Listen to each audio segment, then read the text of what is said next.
In your household, did you talk about racism, Oh, all the time, colorism, all stuff the like that? time. I mean, all the time. And I talk about this in my book. When I worked at Xerox Corporation, it was ranked the number one corporation for blacks in America to work. And I was there from 78 to 88. And they had three different black organizations within Xerox. One was called Minorities United in the Southern Region. And I was the president for 3 years. And again, we were the largest and most influential. In our household, we were always talking about race. Okay. But when Destiny's Child came out initially, and then when Beyonce went solo, there really were no social issues that were brought up in the music until much, much later. When you say social issues, are you talking about the songs? Yeah. Talked about social issues? Yeah. Okay.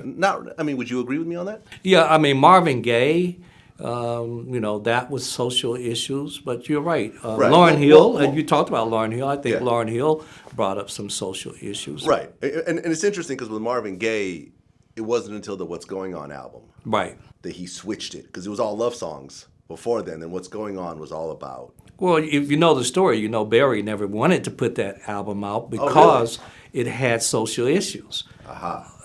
I mean, that's the story that I've read on many occasions. Barry was really concerned that it would backfire that a black man would put out an album with social issues.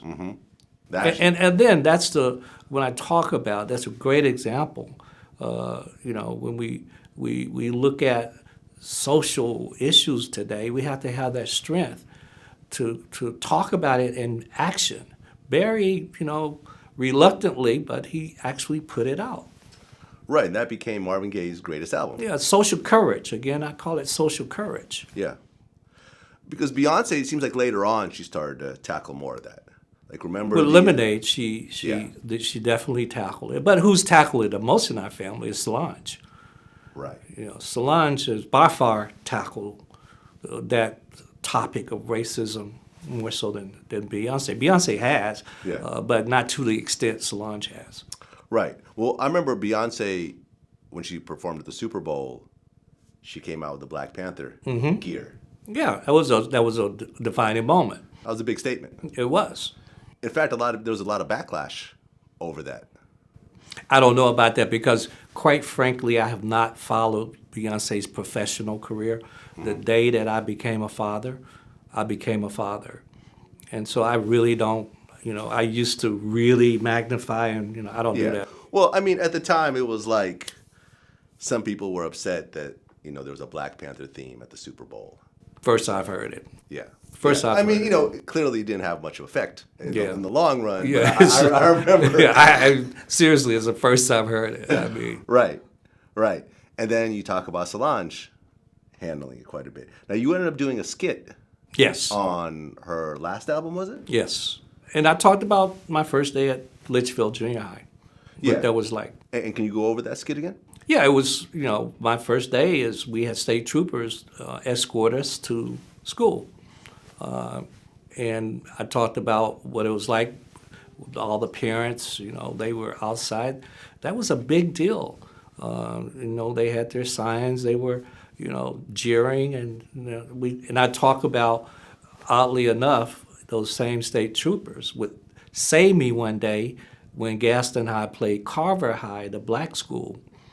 And there was a riot from the black school, Carver High, because they got defeated by us.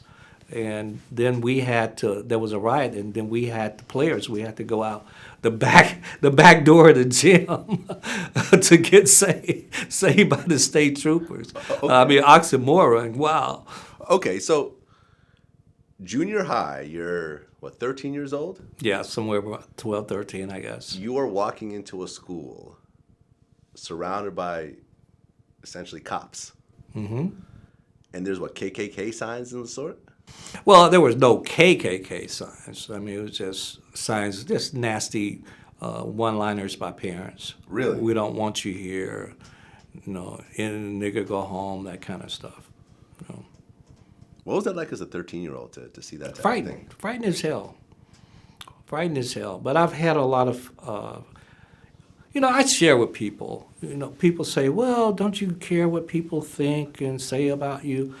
I've been conditioned since a kid not to care because, eventually more and more that happens, the more strength and courage that you get.